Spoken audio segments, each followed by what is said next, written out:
তোমাদের সাথে আগের দিনের ভিডিওটাতে আমি যখন ইনফরমেশান দিয়েছি সেখানে একটা ভুল ইনফরমেশান দেওয়া হয়েছে। সেটা হলো আমার ভিডিওটা ছিল পঞ্চমীর দিনের, মানে ষষ্ঠীর দিনের নয়। আমি তোমাদের বলেছিলাম ভিডিওটা ষষ্ঠীর দিনের, তো সেটা আমি আজকে রিয়েলাইজ করলাম, তার জন্য সরি। কারণ আমি এস্টিমেট করে দেখলাম আমরা পঞ্চমীর দিন বেরিয়েছিলাম। পঞ্চমীর দিন বেরিয়ে কল্যাণী ITI মোড়ে যাওয়ার সময়ই আমার অবস্থা খারাপ হয়ে যায় এবং আমি সেখানে দাঁড়িয়েই ডিসিশান নিয়ে ফেলি আমি আর ঠাকুর দেখতে বেরোবো না, একমাত্র পাড়ার প্যান্ডেলেই থাকবো। যাই হোক, এবার আসি আসল কথায়।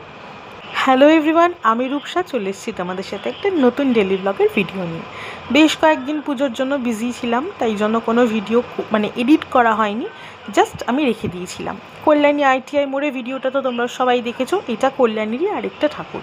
আমার জায়গার নাম অত মনে নেই এবং আমি মনে রাখতেও পারিনি। তারপর সেখান থেকে বেরিয়ে আমরা গেছিলাম জিরাটে ঠাকুর দেখতে।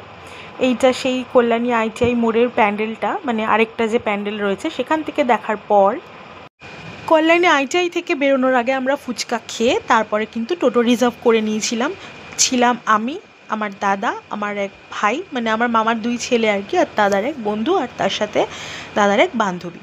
তারপর আমরা প্রথমেই চলে আসি ত্রিবেণী ঘাটে এবং সেখান থেকে ট্রেন ধরে আর কি আমরা চলে আসি আমাদের জিরাট স্টেশনে আসার পর নেমেই দাদার আরেক বন্ধুর সাথে দেখা হয় এবং সেখান থেকে আমরা একে একে তাদের গাইডলাইন অনুযায়ী একটা একটা করে প্যান্ডেল হপিং স্টার্ট করি।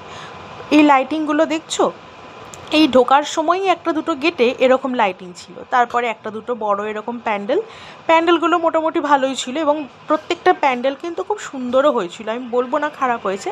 তবে রাস্তাঘাটে কিন্তু একই টাইপের লাইটিং করা ছিল, মানে সব এক টাইপের। আমরা তো রীতিমতো মজা করছিলাম যে একটাই লোককে দিয়ে বোধহয় লাইটিং করা হয়েছে। যাই হোক, এই যে একটা দুটো লাইটিং এরকম বড় ছিল, বাকি সব রাস্তায় ওই বাইন্ডিং পাইপ না কি বলে সেইগুলো দিয়ে লাইটিং করা হয়েছিল। আমি অত শত বুঝি না, কিন্তু যেটুকু দেখলাম পুরো রাস্তার লাইটিং এক, কিছু কিছু জায়গা বাদ দিয়ে। যাই হোক, এই লাইটিংগুলো কিন্তু খারাপ হয়নি, বেশ ভালোই ছিল। তবে জিরাটে এসে আমার একটা জিনিস রিয়েলাইজ করে ফেলেছিলাম, আমি এত দূর হেঁটে এই গরমে ঘেমে নিয়ে রাজ্যকে ঠাকুর দেখতে পারবো না। আমার জন্য পাড়ার প্যান্ডেলই একদম অ্যাপ্রোপ্রিয়েট, কারণ যারা সবসময় ঘরে থাকতে পছন্দ করে তাদের জন্য পুজোর সময় অ্যাটলিস্ট এই ভিড়ে বেরোনোটা ঠিক নয়।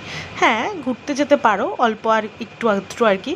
তবে এইখানে দেখছো জিরাটের এই যে প্যান্ডেলটা, এটা কিসের থিম ছিল আমি ঠিক এই মুহূর্তে তোমাকে মনে করে বুঝিয়ে বলতে পারবো না, বাট অসাধারণ ছিল, ভীষণ সুন্দর। ভিতরটাও যেমন সুন্দর ছিল, বাইরের লাইটিং ডিজাইন, এই লাইটগুলো বারবার জ্বলছিল নিভছিল, প্রত্যেকটা ভীষণ সুন্দর ছিল।